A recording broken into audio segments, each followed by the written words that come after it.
პუშკინისა და ლერმონტოვის ქუჩების კვეთაში უკვე მეორე დღეა შუქნიშნები დაზიანებულია. მოძრაობის მარეგულირებელ მოწყობილობაზე წითელი და მწვანე შუქი ერთდროულად ირთვება.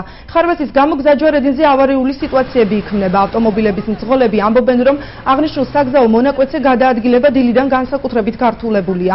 ბათუმის სატრანსპორტო ინფრასტრუქტურის სააგენტოში განმარტავენ, რომ დაზიანების მიზეზი ძაბვის ცვალებადობა გახდა და 2 დღის განმავლობაში ეს უკვე მეორე შემთხვევაა, როდესაც აპარატი მწყობრიდან გამოდის. ამ წუთებში სამსახურის თანამშრომლები ხარვეზის აღმოფხრაზე მუშაობენ.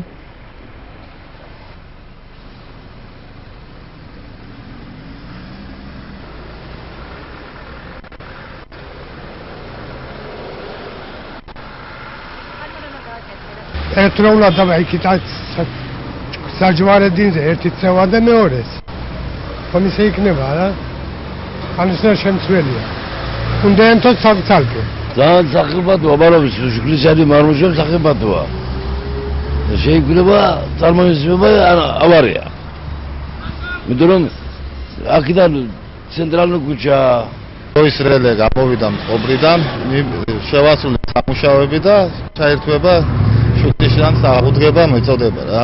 რეგულატორი უნდა დაყენდეს ინდივიდუალურად შუქლისანზე სტაბილიზატორი, რაც გამოიწვევს ხარჯის გაზდას, როგორც შესყიდვის მომენტში